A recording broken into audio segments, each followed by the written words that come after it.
This podcast was recorded on the lands of the Kunura and the Kulin Nation. The Startup Retro is brought to you by Day One, the podcast network for founders, operators, and investors. G'day and welcome to the Startup Retro, a weekly show where we help you level up on the Australian startup ecosystem by giving you an insider's view on Aussie startups and venture capital. I'm Will Richards, and on this week's episode of the Startup Retro, I'm super excited to be joined by Cheryl Mack from Aussie Angels, as Gemma is off in Italy for the next few weeks. And in today's episode, we dive into SquarePeg's new two funds, Linktree's 2023 accounts results, a new partnership in South Australia that will see rocket launches in 2025, Safety Culture's latest raise, and a startup that is growing plastic with algae. I also interview Cheryl on her latest project, The Pillars, and I interview Emma Greif from StartMate on their latest cohort. Ooh, and you will also get a handy resource for B2B startups and their sales motions. Let us tell you about our partner Teamified. If you need to build a top-notch team quickly, Teamified is your go-to solution. They not only provide fractional CTOs, they can also do contractors and even remote team members tailored exactly to your needs. And whether you're looking for expertise in the Philippines, India, or Sri Lanka, Teamified has you covered. What's amazing is that Teamified uses a blend of AI and human expertise to cut hiring times by 50%. Their platform handles everything from automated onboarding to day-to-day management and even performance tracking. You can also handle rewards and recognition, buy equipment and order training all through their platform. Simplify your hiring process and get the best talent fast with Teamified. Go to dayone.fm/Teamified. That's dayone.fm/TEAMIFIED and tell them the Startup Retro sent you. Are you a founder tired of drowning in back office tasks like HR, payroll, onboarding, IT? It's time to simplify it with Rippling. Imagine a single all-in-one platform handling everything for your global workforce.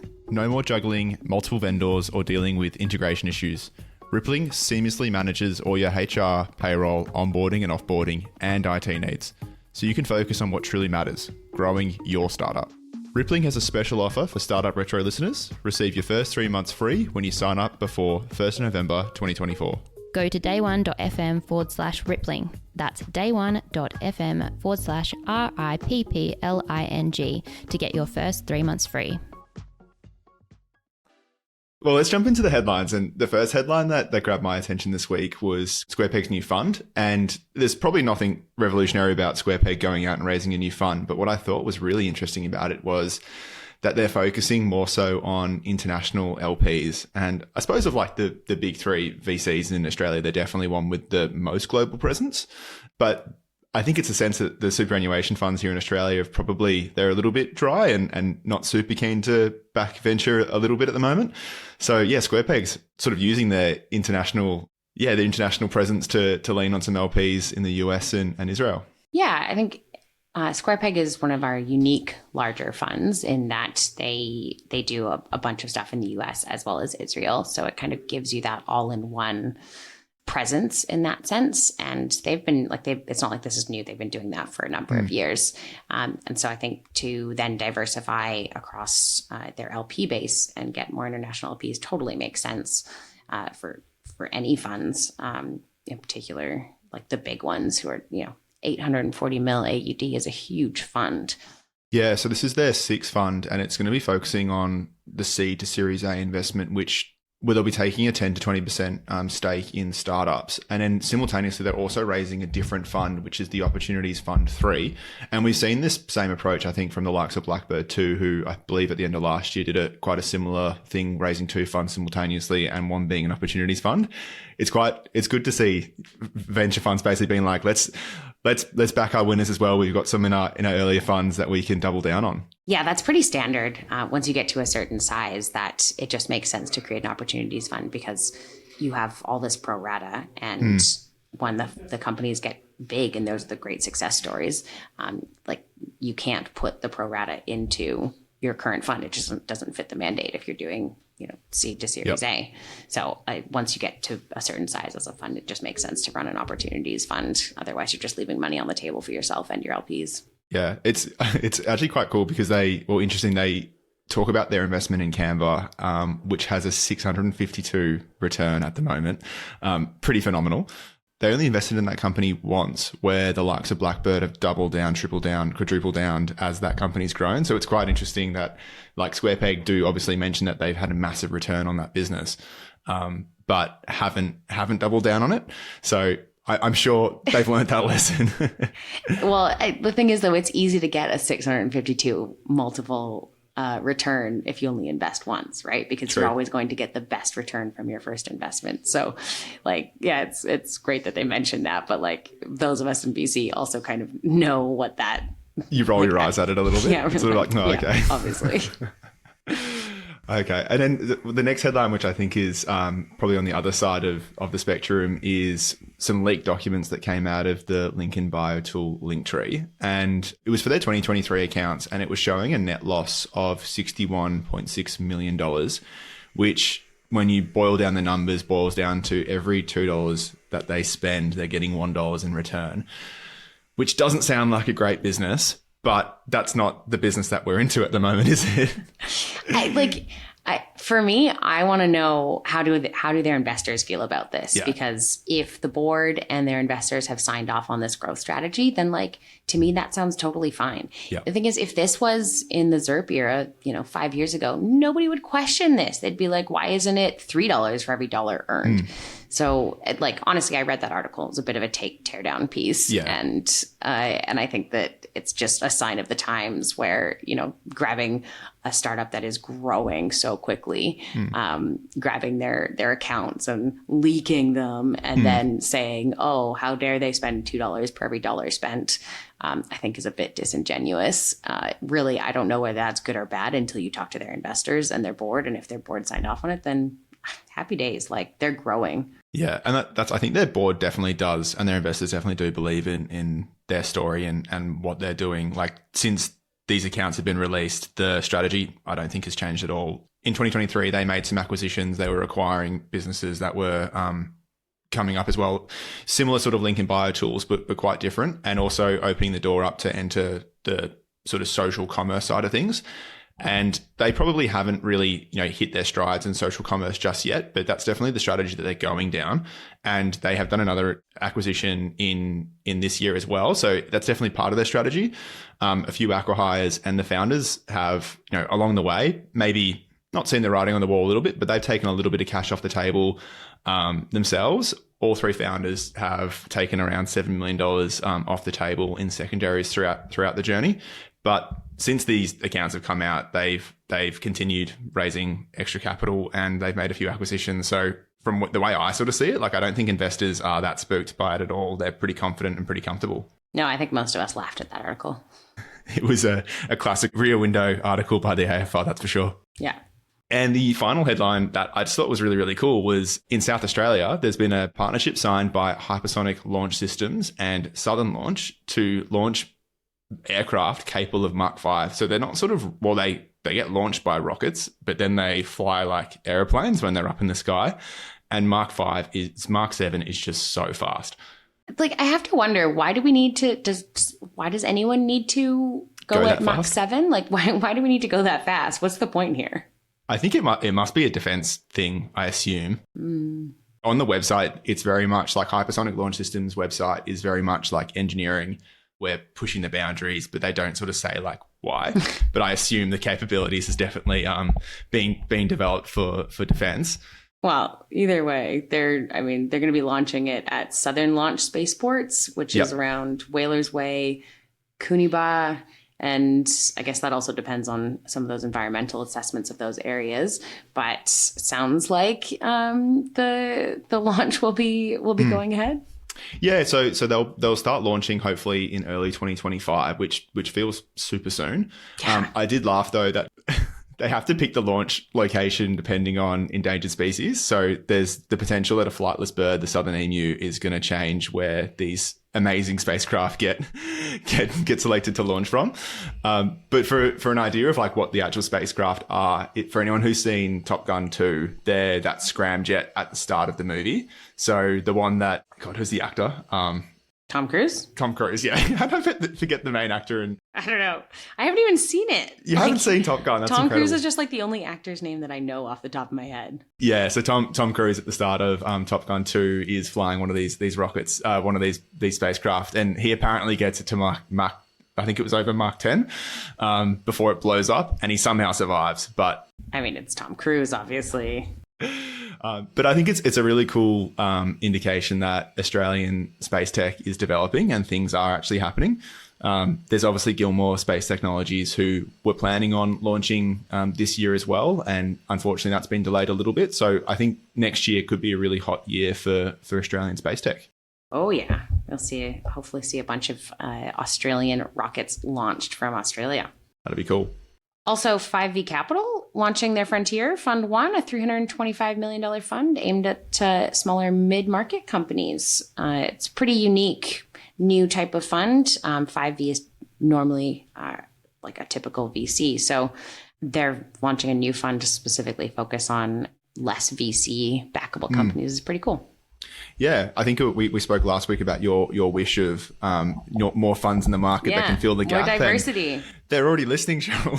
Yeah, they totally did that because I said so last week. Exactly, and 100%. They got it all prepared in the last 7 days. Obviously. No, really cool to see 5V expanding their horizons with Frontier Fund 1.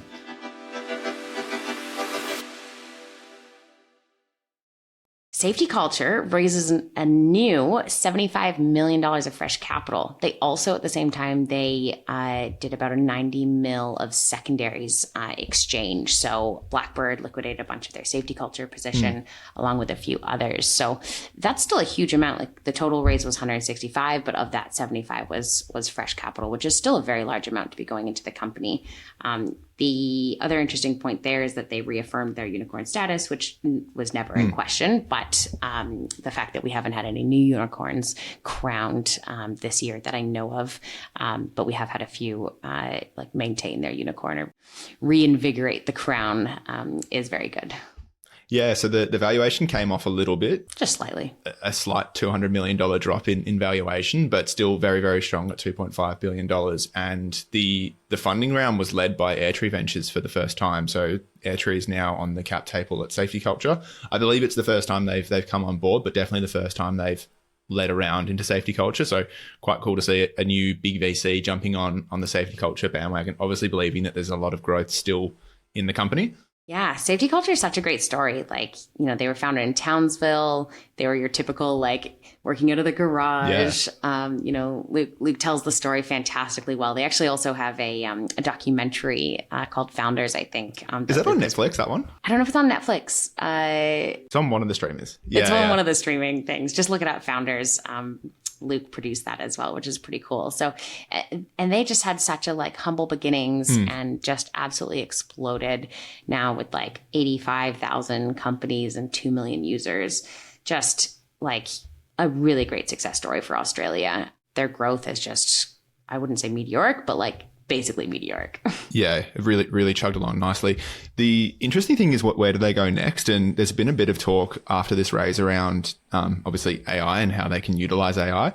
I didn't realize, but they've got so much workforce safety data, workplace data, just because of the nature of their business. And they've got like, they report 5 petabytes of workplace information, whether that's like surveys being filled in or photos or whatever, like videos of people doing work. So obviously that information can be leveraged in some way, and AI is definitely going to be a part of that, but they haven't really announced exactly how they're going to do it. So one to watch. I think they're super well placed to use AI in their business for that next phase of growth. Oh, 100%. My pick this week was a company called Algenie, which secured a $1.1 million pre-seed funding round. And I love this business idea. They're replacing fossil fuels and plastic. So a lot of fossil fuels obviously become plastics, plastic bottles, those sorts of things, with algae. So they're growing algae in this super dense way.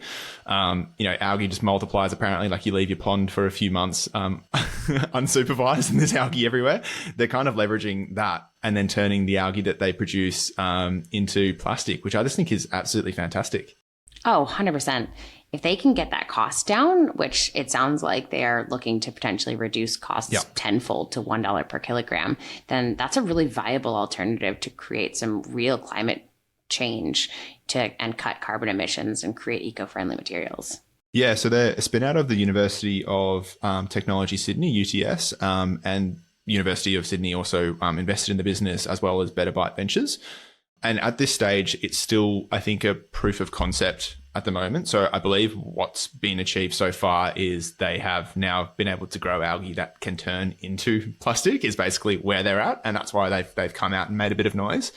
What they're trying to do next is basically get some customers on board, some pilot customers, to commercialize this. And quite a unique way of commercialization. They're going to license the technology to plastic manufacturers. So plastic manufacturers who want to be a bit more green can start growing some algae themselves and turning into plastic instead of, you know, the traditional methods of using fossil fuels. Yeah, amazing. So many potential applications there, like plastics, textiles. They could also license their technology. Like this, it could be a game changer. Yeah, it would be awesome. I think the big one is like it'll all just be automatically biodegradable, so you won't even have to like double. You don't have to worry about it. You can toss it in the garbage if you want, because a lot of people do. Put it in the green waste bin. Yeah.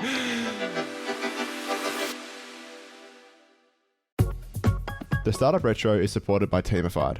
So I'm super excited to be joined by Simon Lee, the co-founder of Teamified. Simon, I'd love to get your thoughts on the rise of fractional roles for startups in Australia. It's a trend that I'm seeing really start to kick off lately. How do you sort of see that in the market at the moment, and what does Teamified do to help? Yeah, I don't know about you, but everywhere I'm seeing fractional everywhere now. If you actually look at the biggest cost on people's balance sheet is their labour costs, right? And 90% of businesses, it's their labour cost is the biggest cost. And so building remote teams is a great way to reduce the cost, but fractional services is also, you know, if you're a small business, do I need to hire a full-time CFO? Do I need a full-time CMO? We'll hit 18 mil revenue this year, and I've still got a fractional CFO and a fractional CMO, and they do an amazing job. When you're trying to start a business, trying to find who should I partner with, and having someone that at least a vetted CMO or a vetted CTO is just going to make it that much simpler. To learn more about how Teamified can help scale up your business, head to teamified.com.au.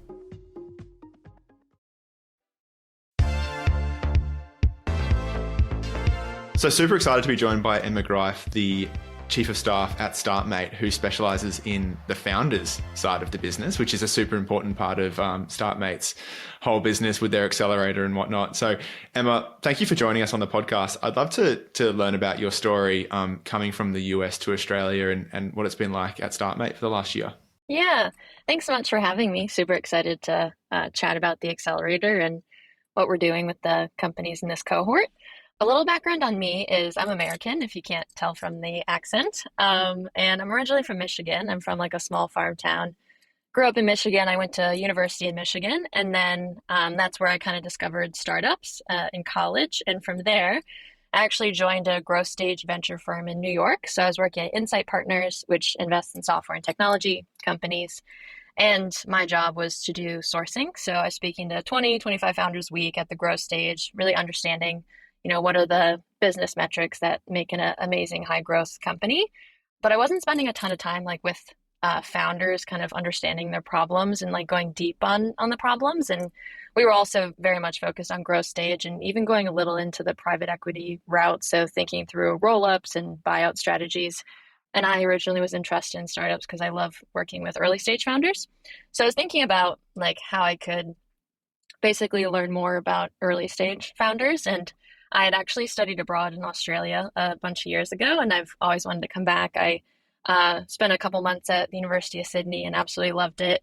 So I've been, thinking of ways to hopefully get back and spend more time in Australia. So then I discovered StartMate, which is kind of the perfect opportunity to spend time with early stage founders. It's the earliest you can go.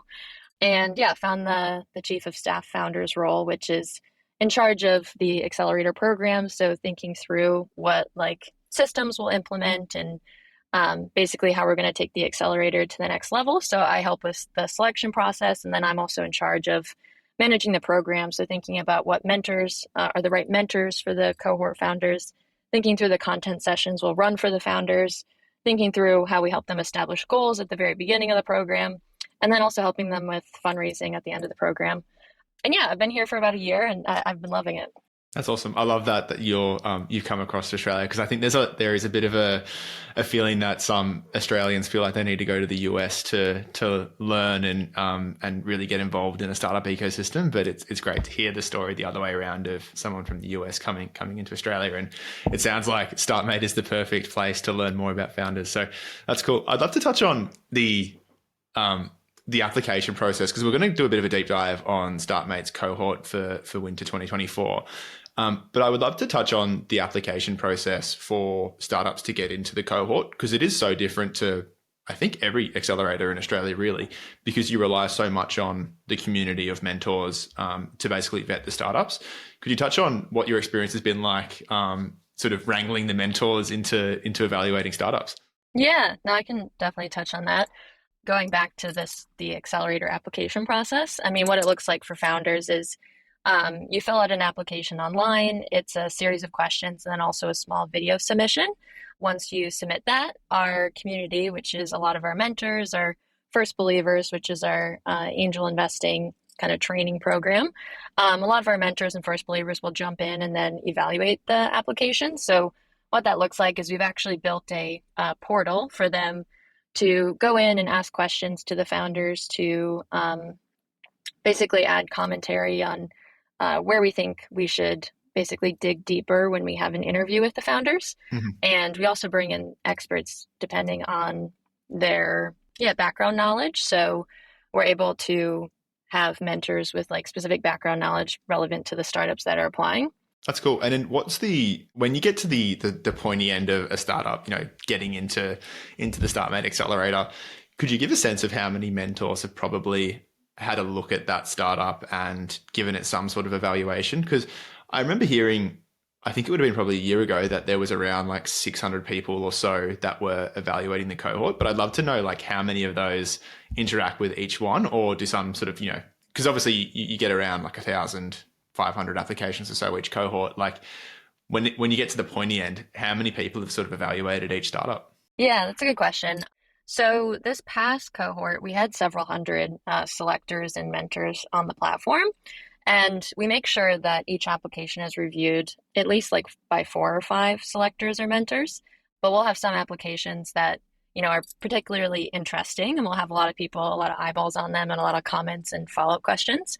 And then on our side, we have like a leaderboard. So we actually have some mentors and selectors that will go through and review every single application. And this past intake, we had over 600. So we had some selectors that had basically carved out like hours, potentially days in their schedule to review every single application. Oh my God, that's incredible. Which is pretty cool. Yeah, that's awesome. So let's jump into the cohort that's going on right now. So they're about 50% of the way through the accelerator at the moment. Could you tell me a little bit about each startup and what they've maybe achieved to date in the accelerator? Yeah. So in the Winter 24 cohort, we have 11 startups, and it's kind of across the board in terms of what the categories are. So I'd say a little over half are software, and then we have a couple hardware, climate tech oriented companies. So at the very beginning of the program, we help them establish goals for the 12 weeks. And a lot of these goals are focused on customer conversation. So making sure that the founders are laser focused on speaking to customers, building the product, going back to speak to customers, and basically creating that feedback loop. And then the tighter that feedback loop is, the closer you can get to basically signing those customers up, because you've built something that solves the problem. So when we think about like what they've accomplished so far, they've been super laser focused on speaking to customers, building the platform, and trying to get that first revenue in the door. And like I said, it's very across the board in terms of what they're focusing on. So I could just kind of go down the list. Yeah. Bourne is one of the companies. Bourne is Australia's first luxury postpartum hotel. And what they've accomplished so far is they actually sold out of her August stays within a week of starting the StartMate program. And she has a couple open bookings for September and October. So is looking for moms that are interested in an experience like Bourne, which is a luxury postpartum hotel in Sydney. Bugster is another company in the cohort, and they have created an AI-powered code testing platform for QA engineers. And since starting the program, they've built out exciting new functionality and onboarded a bunch of users in Australia and LATAM. Fairgo is another company, and they've created an AI-powered live conversational video interviewing platform to screen candidates. And he's been super focused on building out integrations with Ashby and JobAdder and some of these other platforms that are going to allow him to scale. And then another exciting company is Hertech. Hertech has created an electric firefighting pump that's far more efficient in terms of flow of water and the pressure. And this firefighting pump is also connected to a software platform that manages incidences and fleet. So they, throughout the program, have built out a smaller electric pump and then also built out more features on the fleet management and incidents management platform. And they also recently attended like the largest conference in APAC for fire services organizations. So super exciting next steps there on launching some pilot programs. Another company in the cohort is Anytech, and Anytech has this highly efficient oil extraction technology for use in supplements. So an example is if you're looking to use vanilla extract, the current process is you have to dry out the vanilla, and it's super time consuming and also energy consuming. So what Anytech does is basically allows you to take that vanilla extract without having to do the drying process. And they're working on product certification and securing partnerships for the first commercial plant. Another company in the cohort is Preve, which I think that you've spoken about before, and they've built AI-powered physiotherapy memberships. So this helps physiotherapy clinics deliver better treatment and then also helps patients stick to tailored care plans. And during week 0, this was actually really interesting. They had built out a plan for an MVP, but weren't going to launch until September or October. And after the week 0 of the accelerator, they decided that they were going to launch over the weekend. So they put together a scrappy MVP, launched over the weekend, and have since onboarded dozens of physiotherapy clinics, which is pretty impressive. Another company is Recant, and Recant has built a social media moderation tool. So this allows influencers and public figures to stop abusive messages coming into their inbox on platforms like Twitter and Instagram. And they're currently building on a wait list for both influencers and then also agencies to trial the platform. Kendall is another company in the cohort. They're using AI to auto-generate tender documents. So any business that basically submits tenders for government projects would really benefit from using the Tendel platform. And they've signed their first several customers up, which is a huge win. Another company is Totex. They have created an all-in-one sustainable system that provides heating, cooling, hot water, and pool heating. And they're working on rolling out the unit to customers in a pilot program. And then the last two are Trova and Zello. So Trova is building the provider network and tech infrastructure, enabling digital health companies to expand internationally. And they, throughout the program, actually built up a provider network in their first target market, which is Brazil. They then launched in Brazil. So now they're focused on repeating that process in their other target markets and then getting their first enterprise digital health companies on board. And then the last company is Zello. So Zello is a fitting room assistant for fashion retailers. And they've made really exciting process in the accelerator, reaching out to dozens of retailers and actually secured a couple large retailer pilots to roll out and in store.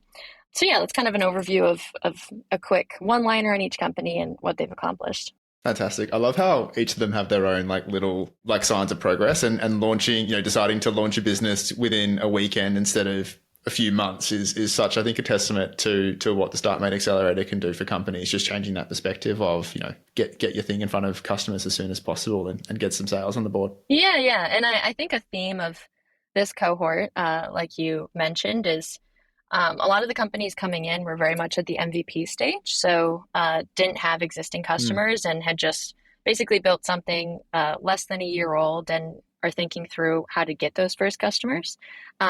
So having a focus throughout the accelerator program on connecting them with the right mentors to basically up-level their sales ability and product positioning and think through go-to-market strategies, it's been really helpful. And we've seen a ton of progress in just the 7 weeks so far. And then looking forward to the next few weeks before demo day when the companies are going to present on stage. Yeah, perfect. Let's talk about Demo Day because it's always a bit of a party. Yeah. And I think it's the best startup pitch event in Australia each time you guys run it. What's planned for Demo Day this year? Yeah, so Demo Day this year is going to be super exciting. It's our largest demo day ever, and we have said that a couple years, like a couple. Yeah, I think you say that every every accelerator. That is true. We do say that, but this is actually like significantly bigger than even the last one. So the last two cohorts, the demo days have been around 1,000 people, and this one we're going to be above 1,000 people, which is super exciting. And it's going to be at the State Theatre in Sydney. It's Monday, October 14th, and it's going to kick off at 6:30. And then we're going to have a massive after party following. So the tickets are currently available. We have early bird pricing right now. It's just $20 a ticket. It definitely is a massive party. So would definitely encourage, anyone to attend if they haven't already. It's really inspiring to see the founders present on the companies they've built, the progress they've had so far, and basically where they're headed in the future. And it's also a great opportunity to meet people in the startup ecosystem. There are not many events in which you're going to have like close to 2,000 people in the same room celebrating startups in Australia. So yeah, I would really encourage anyone in town to attend. And it's also conveniently the same week as South by Southwest. So if you're planning to attend South by Southwest, definitely come to Demo Day on that Monday. Perfect. Yeah, it's a great environment because there's so many people in the room who have helped or been a part of the startups journey as well throughout the accelerator, whether it was like telling them to apply to the accelerator or helping them get selected, or during the accelerator process as well, being a mentor or introducing them to a customer. So when you get there and after they all pitch, it's so cool to chat to other guests over a beer or two and sort of, what was your favorite startup? And they'll say, oh, it was this, but I also helped them like introduce them to their first customer. And it's a really nice environment for anyone to attend. Yeah, no, totally agree. And it's, very diverse crowd, like everyone from investors to founders to students to operators, really across the board. Perfect. Well, thanks, Emma. Thanks for joining me to chat about the latest accelerator at StartMate. Can't wait to see them pitch at demo night. Yeah, I'm so excited. Thanks so much for having me. So Cheryl, we hinted at it last week, but I think we sort of buried the lead a little bit about a project that you're working on that is adjacent to startups, but I wouldn't define it as a technology startup, that's for sure. And it's your project that you're doing with a few real awesome ecosystem leaders called The Pillars in Sydney. Would love to learn about what the inspiration was behind The Pillars and what you're hoping to achieve with it. Yeah, absolutely. So no, it is not a tech startup, but it is very unique in the sense that there is no private club in Sydney or Australia in general that is for our generation. And I think that concept of a private club is so valuable for so many people in building network, in helping them grow their careers. And the fact that there just isn't something that is like really targeted towards that next generation of both wealth and tech it created an opportunity for us. So myself and a few other co-founders, namely Brad Delamere, Steve Grace, Matt Brown, John Louie, and Emma Blomfield. So there's 6 of us. We just thought, let's create a space where we can bring tech and finance together and hopefully have an influence on where the next generation of investment goes. So we have a number of like family offices, particularly the like latest, the newest generation of family office people who are really thinking about what to invest and pretty disenfranchised with their parents, mining and real estate strategies and wanting to get into tech, but just not feeling like they have the tools to do so. So our goal is to bring all of those people together, exited tech founders and our successful tech founders together with that generation of family offices and bring everyone together in one building in one place to meet and spend time together. And if that creates a shift and supports people to invest in different ways, then amazing. If not, I think there's going to be tons of value created. Yeah, that's awesome. I think it's that serendipitous moment of Australia's tech ecosystem now mature enough, or we probably have enough like exited founders. There's been enough wealth created, but there's still so much potential. So now having this location where people can, it's not forced networking. It's more just like having that third place in the world to go to. Like it's a mix between I wouldn't say it's even co-working, but it's a mix between a co-working space, dining experiences, recreation and wellness, right? Yeah. So it won't be forced networking. It'll be more just like serendipitous, like, oh, what are you working on? Like, that looks really cool. And yeah, I'm sure there'll be a lot of cool things coming out of it. Oh, I've been to some clubs overseas that are fantastic. You show up and there are people there that are just like part of the like environment atmosphere that you show up to, like hang out with others, but it's very relaxed. And so one floor of we've taken on the lease on a 4-story building in the middle of Sydney CBD, just between like Martin Place and Barangaroo, and it's on Barrack Street, and it's just a beautiful building. So the bottom floor is a restaurant that will be open to the public, but we've actually, in this, I can't announce this because it did get leaked, but we're working with the Bentley Group, Bentley Restaurant Group for that, and then the other 3 levels are all the like private club, so club level, working level, and then a wellness level, along with a secret rooftop bar that I am pushing to be named Cheryl's Bar. Good luck with that. I know. In terms of like the perfect, because we've got some listeners who I think are obviously they're in the startup space, and there's definitely a lot of investors around who listen and engage with our content. Who do you think is like the perfect person to get involved with the pillars? Well, I will say the membership is a pretty penny to join on an annual basis. If you would like to know more, feel free to reach out to me directly. It is invitation only, so you can't apply to join. So please, if you are interested, reach out to me. But if you have a family office and want to learn more about investing in tech, then probably a very good fit. If you are an investor, so high net wealth investor or a VC, then it would be a great fit for you. And then if you are a like Series B beyond tech founder or exited tech founder, would probably be a very good fit for you as well. Is it a place for builders as well? Like, what if you're, because I think in chatting with Steve as well, he was definitely talking about it's a place for exited founders as well. But then on the other hand, he was saying as well, like, it's going to be a place that he sees a lot of value being created in terms of, you know, you get all these ambitious people who've achieved a lot. What about people who are, you know, well on their journey? Let's say they're Series B, C, D, E onwards, who are, you know, at the helm of a really impressive business. Like, is it something that you want those sorts of founders engaging with as well? Yeah, absolutely. Said founders of Series B and beyond. Okay, cool. Fantastic. Yeah, one to check out, I think. And then also I'm waiting for the Melbourne one to open in a few years. Yes. I'll start saving now. And what's your pick of the week? Yeah, so my pick for Cass this week was an article on a website called Unusual VC. And I'm not sure if you've ever been on Unusual VC before, but I checked it out. I got recommended it this week, and it's just a treasure trove of awesome content that's really actionable. And the article that I jumped on was called Go-to-Market Funnel Stages, Metrics and Goals for B2B Startups. And that's a mouthful, but what it really is identifying the go-to-sales motion for B2B startups. And for me, this was super useful in working with a client this week who is going through this motion right now. So being able to work out what's the best approach for their business and what they were probably missing in their pipeline. So really digestible for B2B founders. Perfect. Sounds great.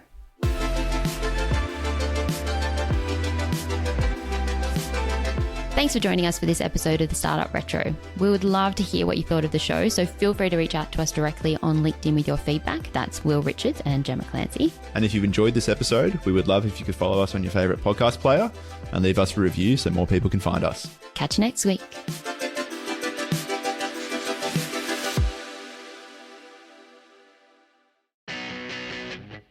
Listen to the Unfunded Podcast, brought to you by the Day One Network and hosted by me, tech writer Joan Westenberg. We're sharing the no-holds-barred, untold stories from entrepreneurs who have decided to build a business on their terms. I'll be interviewing successful founders and operators on the grit and ingenuity it takes to build and scale independent startups without the support of traditional venture capital funding. Subscribe to the Unfunded Podcast now, wherever you get your podcasts.